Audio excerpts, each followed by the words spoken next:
On tonight's CTV News, the Selwyn District Council reaches the halfway mark to fixing damaged graveyards, 2 businesses have been fined by Environment Canterbury, and the National Ice Skating Championships hit Christchurch.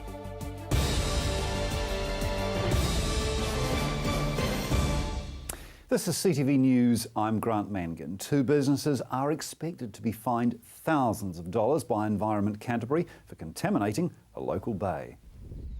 2 businesses have been fined by Environment Canterbury. Both Sycon Ferguson Limited and Tresta Holdings Limited must pay $52,200 to ECAN for allowing dirty runoff from a housing development into the Duvashau Bay. The sediment came from the Totra Drive subdivision, sited on a hill overlooking Duvashau Bay. The 2 companies pleaded guilty to breaching the Resource Management Act. Sycon is being ordered to pay $30,000 of the fine, with Tresta paying the remaining $22,000. A third company was found not guilty in relation to the same case. The dirty water was being washed into the Duvashau Bay last May. A spokesperson from ECAN says the companies were warned of the potential for discharge, but ignored advice to reduce the risk. Christchurch's cemeteries were devastated by the earthquakes. Thousands of headstones were left shattered and cracked. The Christchurch City Council has a huge task ahead of it, repairing tombstones and making the graveyards safe. Meanwhile, the Selwyn District Council has already reached the halfway mark in repairing its damaged tombstones. It's a smaller job, but as Marcus Gibbs reports, it has just as much meaning. It was supposed to be their final resting place, but the September 2010 earthquake, magnitude 7.1, fractured, twisted and smashed more than 1,000 headstones in the Selwyn district. Well, there's 1,150 headstones across Selwyn district that are damaged, and we're working about halfway through now repairing those. It's a milestone for the local council that's already finished repairing most of the district's earthquake-damaged roads, bridges, water and wastewater infrastructure. The only things left to repair are several community buildings and a few hundred headstones, some of which are more than 130 years old. The work now is to make them safe, but protect sort of family and district history. So, we get hopefully a much safer, but also keeping people's history, safe for the future. Jeremy's been on the job since the September 2010 earthquake. He's one of 2 full-time stonemasons putting the headstones back together. Yeah, we've been slowly getting through them. This is cemetery number 6. The epicentre of the earthquake was Darfield, about 10 kilometres from the Kirwi Cemetery, which is the latest to be repaired. We'll probably be done in here by the end of the week. This is only a little one. So a lot of damage, particularly to those cemeteries closest to the epicentre. When CTV News last caught up with the Christchurch City Council's cemetery repair team, they were working to make thousands of gravesites safe. However, the damage in the Selwyn district is on a much smaller scale. This is why Jeremy's team is progressing so fast with repairing these fractured headstones, modernising them in the process. They never really had anything holding them there other than a bit of mortar and gravity. So now we're putting rods in them. A hole is drilled deep inside the stone and the rod is then inserted. It's fiberglass and can flex when under stress. We're trying to make the headstones at least not fall over in the next one. We can't guarantee they won't come loose, but they're not going to fall over in a hurry, After fixing more than 500 headstones, this team knows what they're doing. Yeah, a couple of cemeteries in the beginning we learned a lot. Now we've got it down. We're starting to fire through them now, and I really enjoy it personally. There's a lot of gratitude comes from it, and it's nice to leave a cemetery knowing that you've stood the whole thing back up again and left it nice. The cost of the work has dramatically increased, but the Selwyn District Council is committed to get the job finished. So we're going to spend ultimately about $460,000, which is about double what we expected to spend, but it's been hugely popular with families and with the district in general. Despite the surroundings, Jeremy tells me there's nothing spooky about this job. Yeah, I really do enjoy working in the cemetery, and the people that come in and see what you're doing, it's really cool. It's a good buzz. Yeah. The rest of the repair work will take the next 2 years to complete. Marcus Gibbs, CTV News. Christchurch is one of 2 cities in the South Island benefiting from a $40 million government program to tackle obesity. Christchurch's Braden Heathcote ward has been highlighted as one of the country's top 10 communities most at risk of obesity and related diseases like diabetes. Healthy Families New Zealand is a new initiative that aims to improve people's health where they live, learn, work and play in order to prevent chronic disease. The program encourages families to live healthy lives by making good food choices, being physically active, sustaining a healthy weight, not smoking and drinking alcohol only in moderation. It's part of the government's approach to promoting good health. The government is investing $2.3 million into the Spraydon Hefkit program, which will benefit the 55,000 residents living there. The program will support local leaders to implement voluntary initiatives that encourage families to live healthy, active lives.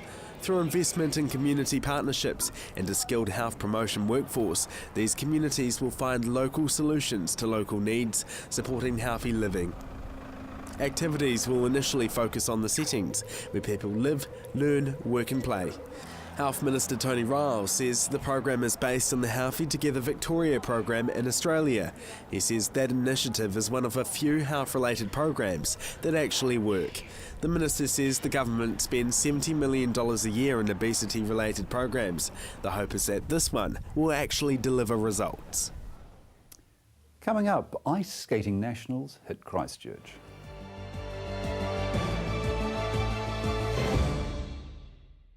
Tomorrow Today is your science program, presenting a comprehensive overview of the latest trends in science and research. Tomorrow Today, Tuesday night at 7:30 p.m, right here on CTV.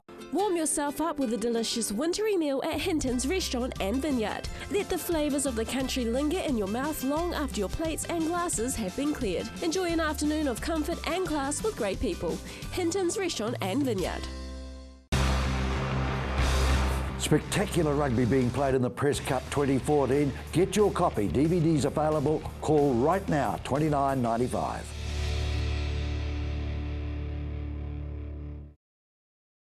Welcome to Caltex Redwood. We're a family-owned business proudly supporting our local community. We're open 24/7 for fuel and shop goods, and we have an amazing team of people ready to help you. Save at least 6 cents per litre using AA Smart Fuel cards. We also offer great value on our LPG bottle fills.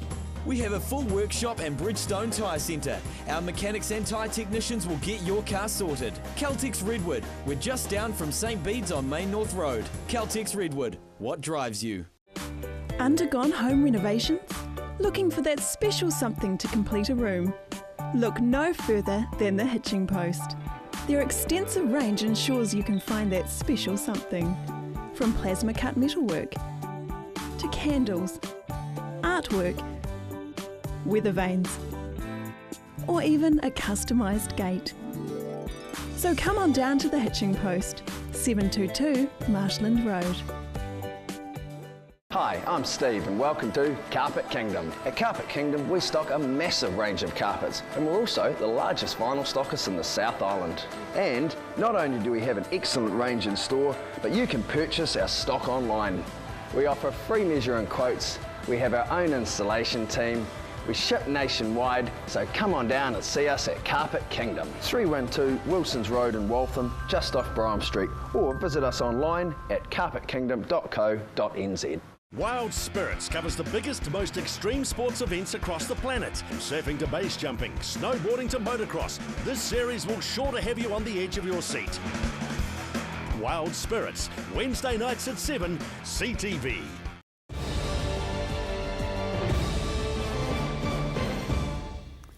The South Island Ice Skating Championships were held in Christchurch over the weekend.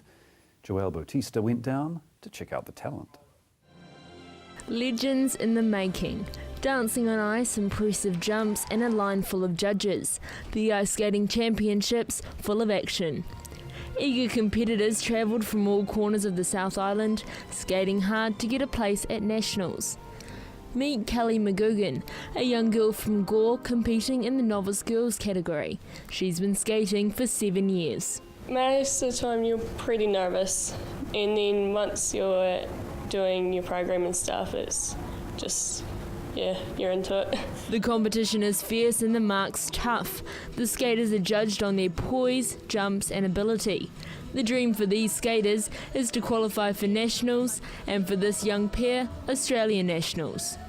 Shana Davis and Liam McIver, both 17 years old, have been dancing together on ice for the last 3 years. At the moment, the dream is to get to Australian Nationals because we haven't got there yet. Yeah. But it's a big thing for New Zealand to get there. Christchurch Girls High students Abby Miller and Rebecca Lau were both on the ice, competing in their own respective leagues. Abby Miller has been skating since she was 7 years old. There are times where it gets a little tough, but I obviously wouldn't have done it for 10 years if I didn't love it, so it definitely has become a part of me, so yeah, I do love it. Before the competition, she was nervous. The rules have changed, and this is the first year she has to qualify for nationals. If I skate a clean, short and free skate, then I think I have a pretty good chance, but you never really know. Out on the ice, Abby says focus is her main priority. Well, there's always feedback from the coaches. I always have to try to remember, like, head up and extend your legs, so I always try and remember that stuff, but most of the time my mind's actually blank. The dream for this Christchurch girl is to one day skate for Disney on ice. Last week we opened for them, so it was a really good trial type thing, so hopefully after high school I can get into Disney on ice, and it would be definitely a dream come true. Hoping to make the Disney dream a reality, Abby Miller got on the ice and scored well in her component. She will now go on to compete on the national stage. Christchurch girl Rebecca Lau has been skating for the last 7 years. I probably love the jumps and the feeling of kind of flying and then landing on your feet, and yeah. Success is something Rebecca knows well. At such a young age, she's already skated overseas on several occasions. I represented New Zealand at Australian Nationals, Singapore Nationals and Malaysian Nationals, and also the ISU World Development Trophy in the Philippines. Rebecca Lau in the South Island Championships skated well, a beautiful line on the ice showing poise and grace. For other young skaters, Rebecca believes that confidence is key. Probably think about, imagine what it would feel like if you could land everything perfectly and do everything perfectly, and not feel like that if you fall everything's over, just feel like you can do everything and it'll go good. Although Rebecca skated well, she's still 4 points away from qualifying. In terms of ice skating, she may have to land a double axel. She now has one more chance at the South Island Championships this weekend. The national competition is only 6 weeks away. It will be held in Dunedin from the 9th to the 12th of October. Joelle Batista, CTV News. New Zealand Police have put in a wish list this election year with full-time armed officers included. Grace Cabell took to the streets, to find out what locals thought. Carrying guns full-time may become a reality for all police officers in New Zealand. The Police Association has released their election year wish list and is asking for all officers to be armed with guns and tasers. The association says it supports the idea of arming all constables full-time with firearms. Police Minister Anne Tolley says she doesn't think the public is ready to see police armed at all times. She believes there are a wide range of views about arming police, and more discussions need to be had around the issue. The Police Association represents about 11,000 employees nationwide. A policy document released last week, Towards a Safer New Zealand, outlines what the association has asked for about officer safety. Other items in the policy document include raising the minimal alcohol purchase from 18 to 20, mandatory vehicle impounding for fleeing drivers, and mandatory third-party vehicle insurance. The association also wants to curb assaults on police. CTV News took to the streets to ask locals if they would feel safer if all Christchurch police officers were armed. Not really, not around here anyway. Yeah. Live in a pretty safe area? Yeah, Avonhead seems pretty safe. Yeah, I don't know, I guess it depends on where I was though. Some places might call for it, some might not. Would you feel safer if police were carrying more guns around the place? I think maybe I do, yeah. I support the idea. Why is that? I don't know, it just sort of make me feel safer if I know that officer have a weapon. Well, they need something to protect themselves from people who are not doing the right thing. So if they get hit on the head or something like that, well, they've got no other protection. So how would it make you feel safer?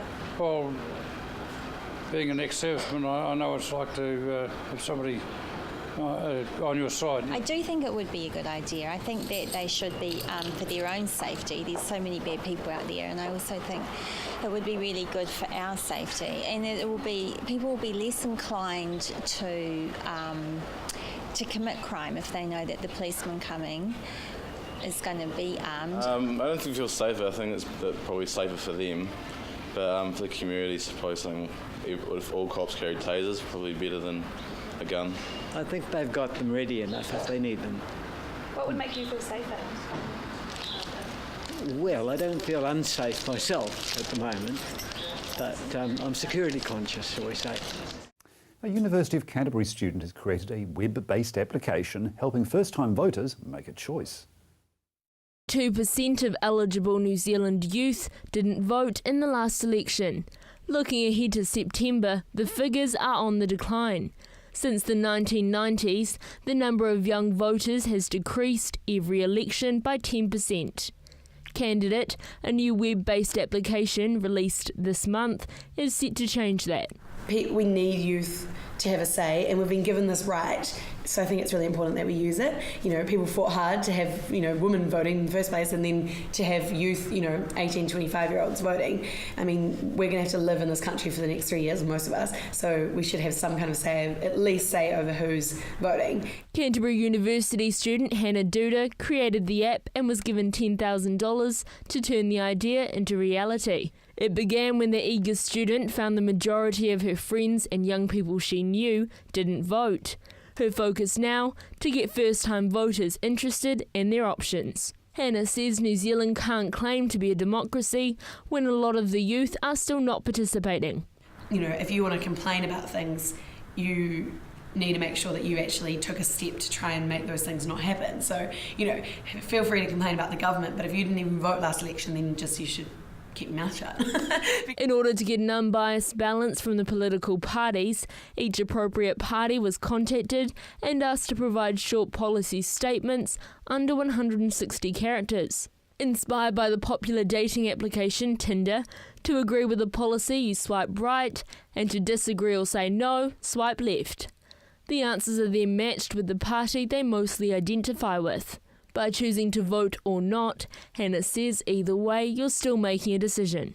If you're not going to vote against them or for them, then you're deciding that. That's a choice. You're making a choice and you're saying, sweet, the rest of the country can choose for me. So I know people, take the stand, no confidence. It's like, well, someone's got to run the country, so you need to decide who represents you the best. On whether it's successful, Hannah Duda says her aim isn't to get young people to the polling booths, but to get them interested. Her advice for first-time voters not sure where to start. Take that first step to show an interest and actually create the interest, because once you even get matched with a party, you're kind of like, oh, if it is a bit different to who you might have thought, you might go, oh, I might look into them and see they represent me. These people are quite close to my values, and just if it sparks that interest in people, then I think it's successful. Yeah. Released last week, Candidate can be accessed from a computer, tablet device or cell phone. Making it accessible for all who want to give it a try, Hannah Duda is excited about what the next month may bring. Yeah, we've had about 4,000 full users. They've gone right to the end and got matched, so that's quite cool. But we want more. We want it to be like 40,000. Interested for more, head to candidate.co.nz. Joelle Batista, CTV News. Still to come, your sport and regional weather.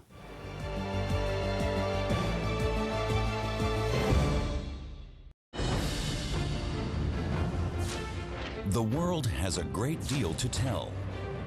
Journalists from across the world report on their home nations and the experiences of the people who live there. World Stories. Get rid of that damaging and unsightly moss, mould and lichen from your path, drive or roof with Mossbuster. Mossbuster is a no-bleach, non-abrasive, biodegradable solution that has over 35 years of proven results. Mossbuster costs less than half the price of other well-known products and can be yours for less than $1 a litre. You just spray it on and let Mother Nature do the rest. Check out our website to find the best solution to your moss, mould and grime problem. Order online or call us now on 0800 88 1000. Spectacular rugby being played in the Press Cup 2014. Get your copy. DVDs available. Call right now, $29.95.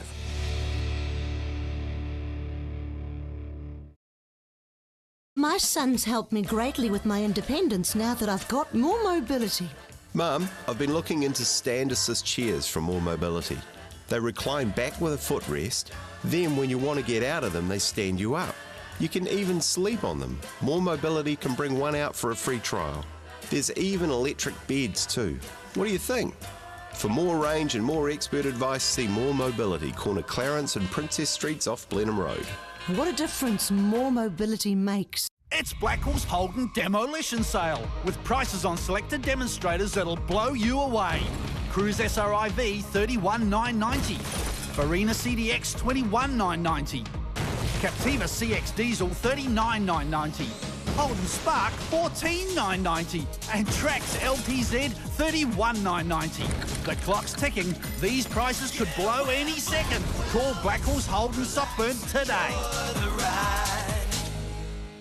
Warm yourself up with a delicious wintry meal at Hinton's Restaurant and Vineyard. Let the flavours of the country linger in your mouth long after your plates and glasses have been cleared. Enjoy an afternoon of comfort and class with great people.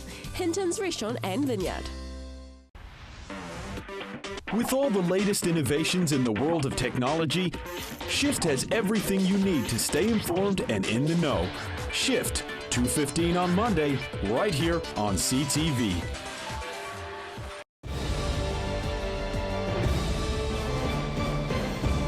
Here's Gordon Findlater with a wrap-up of the weekend sport.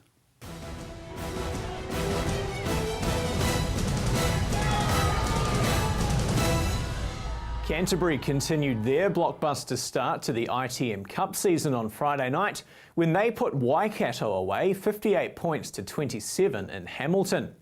Canterbury ran in 8 tries on the night, with the first coming in the opening exchanges, with Johnny McNichol setting up Cody Taylor in the corner. The Cantabs were in twice before the 10-minute mark, with tries to Matt Todd and Matt Simmons, granting a 17-0 lead. Canterbury's bonus point try came just before half-time, with the match all but over at 30 points to 13. Canterbury went on to record 4 further tries in the second, with new boy Jack Goodhue grabbing a try on debut. The news only gets better for coach Scott Robertson ahead of Canterbury's next match on Thursday night against Northland at AMI Stadium, with All Blacks Joe Moody and Colin Slade returning to the squad, while Nasi Manu is expected to get a run after being rested for the competition's opening 2 matches. The Press Cup Secondary School Rugby competition was wrapped up on Saturday, with Christchurch Boys High School maintaining their perfect season after defeating Nelson College 27 points to 13. The first half was all Boys High playing with the wind at their back, and while Nelson got themselves back into the game in the second half, being just 6 points behind with less than 10 minutes of play remaining, it was Boys High who took the honours, confirming the title with a late converted try. Still with rugby, as the Heartland Rugby Championship got underway on Saturday, with last year's Meads Cup winners Mid Canterbury getting their title defence off to the perfect start after they defeated West Coast 52-27 in Ashburton. South Canterbury also got off to the perfect start with a bonus point win of their own in Timaru, defeating Wanganui 31-18. Canterbury Tactics netballer Kesha Grant looks set to build herself a Sonny Bill-like sporting CV after being named in Canterbury's women's NPC team. Grant, whose background to date includes netball, touch rugby, boxing and athletics, is hoping the chance to play for Canterbury can be used as a springboard as she looks to make the national sevens team for the Rio Olympics. Grant made the Canterbury team after making just 4 appearances for Sydenham once the Tactics seasons had finished. After a bye over the weekend, Canterbury's opening match of the season will be against Bay of Plenty on Saturday at Rugby Park.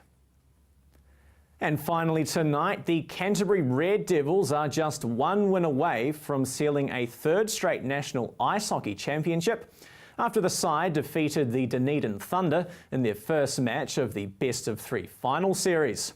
The win yesterday in Dunedin means that Canterbury can wrap up their title on Saturday in Christchurch, with the series going to a 3rd match on Sunday if the Thunder can grind out a win.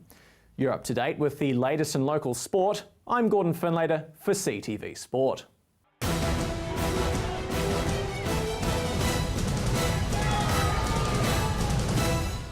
Each week we invite our viewers to suggest some music to accompany the regional weather.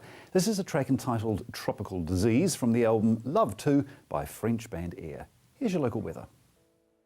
Good evening, Canterbury. Here's your region's weather. Starting in Timaru, Temuka and Geraldine, 13.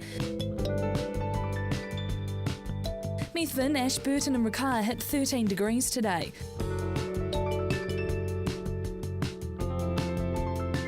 Darfield, Leeston and Ralston were slightly cooler on 11. Lincoln and Christchurch hit 11 today also. Over in Akaroa, a mild day on 11 degrees.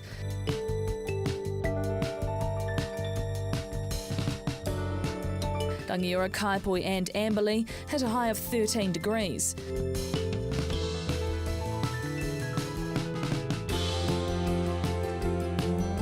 Nui district, Culverden, Hanmer Springs and Cheviot hit a high of 13, and up the very top in Kaikoura, a high of 13. But what's in store for tomorrow? In Timaru, mostly fine and sunny with light northeasterly winds, hitting an overnight low of -1 and a high of 13 degrees.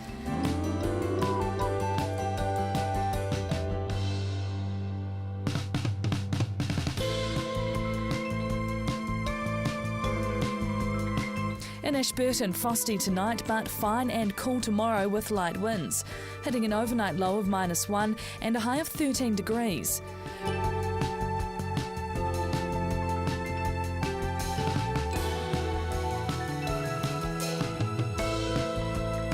In Christchurch, early low cloud clearing and long sunny periods developing with northeasterly breezes, an overnight low of 2 and a high throughout the day of 13 degrees.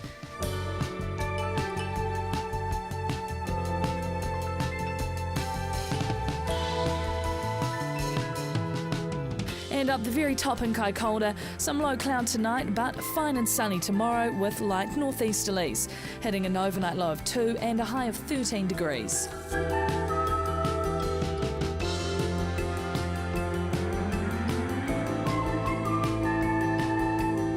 And in other areas around the region, Temuka and Geraldine will be hitting -3 overnight, Methven and Rakaia hitting a high of 13 and overnight low of -1. Darfield, Leeston, Ralston and Lincoln fine all day with a high of 13 degrees. Over in Akaroa, fine throughout the day but expect an overnight low of -1. Rangiora, Kaipoi and Amberley fine with a high of 13.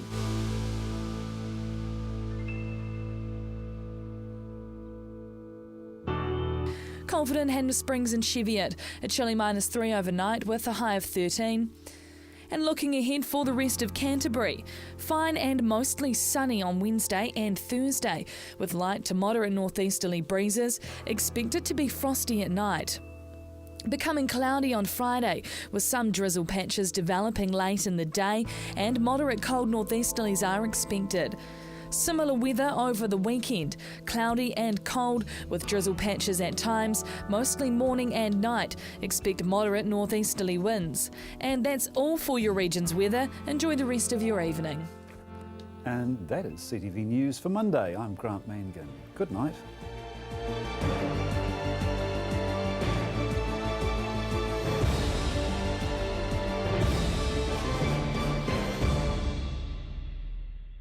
supporting local content so you can see more of New Zealand on air.